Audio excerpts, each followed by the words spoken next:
Chapter From Desperation to Inner Knowing, Stabilizing Your Faith. There's a very specific kind of pain that comes with wanting something deeply and not seeing it yet. You've done the visualizations, the affirmations, the journaling. You've tried to stay positive, but inside, there's that tight, panicky feeling. What if it never happens? What if I'm doing it wrong? What if I miss my chance? So you check your phone again, reread old messages, switch techniques every few days, beg the universe, God, or life to please, please let this work. You're not lazy, you're not weak, you're scared. This article is for that version of you, the one who is exhausted from wanting, terrified of waiting, and longing for something solid inside. We're going to explore how to move from that state of sound desperation into a quiet place of sound inner knowing, a place where you're not forcing belief but resting in it. We'll cover the difference between wanting and knowing, clear signs you're stuck in desperation, practices to shift into calm certainty, breathwork, SATs, inner conversations, a before and after story of someone going from panic to quiet confidence, affirmations that express inner knowing. You don't have to be perfect. You don't have to never doubt again. You just need to learn how to steady yourself when the waves of fear rise. Chapter 1, Wanting versus Knowing, Two Very Different States. On the surface, wanting and knowing can look similar. In both you might think about your desire a lot, visualize what you want, make plans and take action. But the inner tone is completely different. Wanting says, I don't have it yet. It's far away from me. I need this to feel okay. The emotional flavor of wanting is tight, hungry, future-based, often tinged with fear and grasping. You can feel it in your body. Knotted stomach, shallow breathing, obsession and overthinking, a constant urge to check on the progress. There's nothing wrong with wanting. It's part of being human. But when wanting becomes desperation, it feels like you're chasing your desire while it runs away from you. Knowing. Knowing says, this is mine in essence, even if I can't see it yet. I belong in the life I'm envisioning. The path might be unclear, but the outcome is settled within me. The emotional flavor of knowing is grounded, soothing, present, quietly confident. In your body, knowing feels like a deeper breath, shoulders dropping, a sense of I can relax into this, a kind of inner exhale. You might still have flashes of fear, but there's a stable undercurrent beneath them, a sense that something in you has already said yes to this desire and is not backing down. 2. Signs you're in desperation. Let's be honest and gentle here. There's no shame in recognizing yourself in these. Seeing the pattern is the first step toward shifting it. 1. Begging energy. You find yourself pleading with the universe, please, please, please let this happen. Feeling like you have to convince life to care about you, feeling small, powerless, and at the mercy of outside forces. Inside, it sounds like, if I say the right words, maybe I'll be lucky. If I visualize hard enough, maybe I'll be chosen. Instead of feeling connected to your desire, you feel like you're on trial. 2. Constant checking you. Refresh your bank app repeatedly. Check their social media or last seen obsessively. Reread emails, texts, or signs that prove it's coming. Ask for signs over and over, then doubt them the moment you get them. This checking isn't about taking calm, practical steps. It's driven by panic. It's like asking every 5 minutes, are we there yet? Are we there yet? And wearing yourself out in the process. Chapter 3, Switching Techniques. Every few days you might jump from affirmations, visualizations, scripting, subliminals, meditation, tarot, readings, or divination, never staying with one approach long enough to feel anchored. Every time you feel scared, you think, this technique must not work. I need something stronger. Maybe I should try what that other person on the internet did. It's not that the tools are bad, it's that you're using them from a state of panic, like grabbing new bandages every day without letting any one of them stay long enough to help you heal. 4. Treating time as an enemy. You panic when a certain date passes without results. Tell yourself, if it doesn't happen by X, it means it will never happen. Compare your timeline to others and feel doomed. Desperation makes time feel like a countdown to failure instead of a container where things can grow. 5. Self-blame and spiritual guilt. You might think, if this hasn't shown up yet, I must be failing. My negative thoughts are ruining everything. I knew I wasn't good at this. The more you shame yourself, the more tense you become about thinking right, which ironically makes it harder to relax into knowing. If you recognize yourself in these, take a breath. You're not broken, you're just scared. And scared minds reach for control. Your next step isn't to bully yourself into doing better, it's to learn how to gently guide yourself out of desperation into a softer, more stable state. Chapter 3. Practices that shift you into calm certainty. Faith inner knowing is not a mood you wait for, it's a state you can practice. Here are 3 powerful tools: breathwork, sats, and inner conversations of reassurance. Paragraph A. Breathwork, calming the alarm system.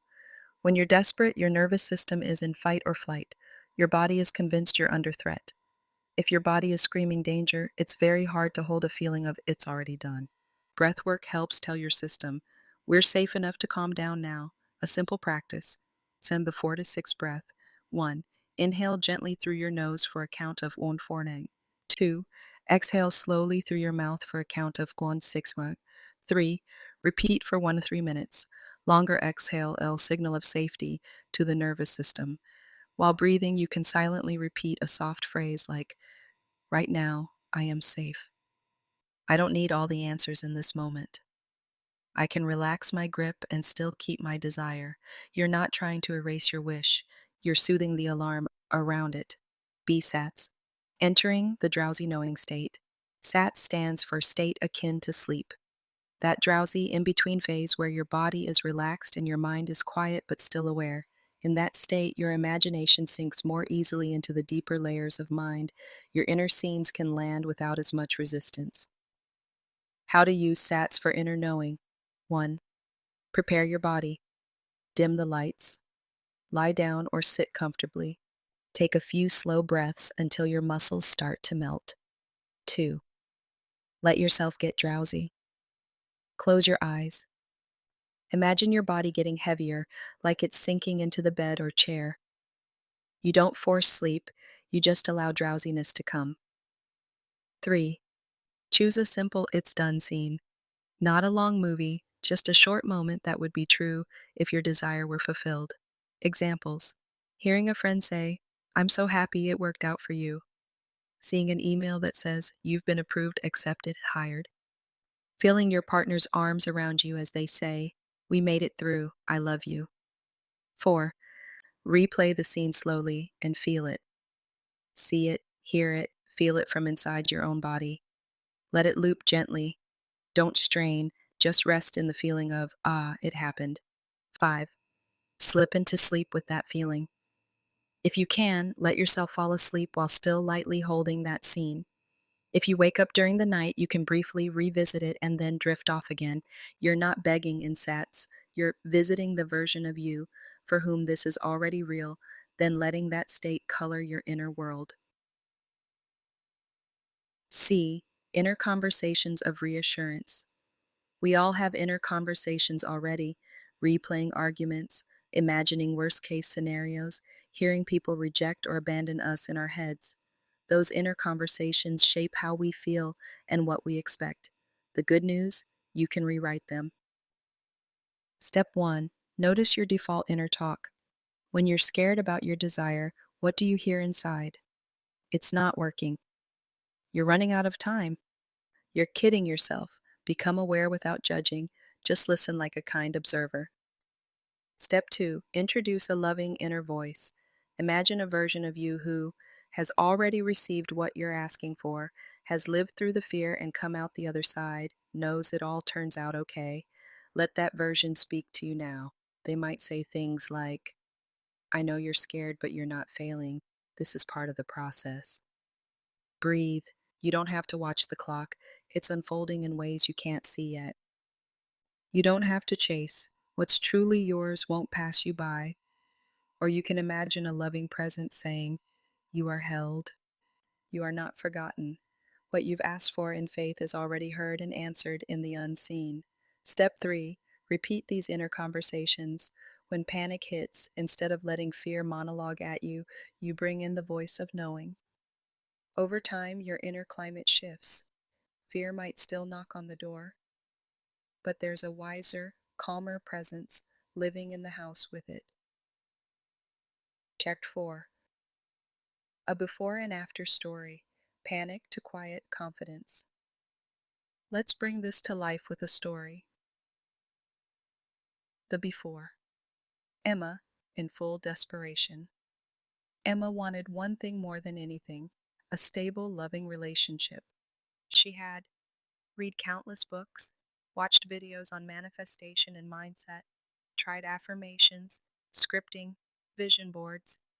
But whenever she liked someone, she spiraled, checked her phone constantly, overanalyzed every text, asked friends for repeated reassurance, switched approaches every few days, new affirmations, new tarot readings, new methods.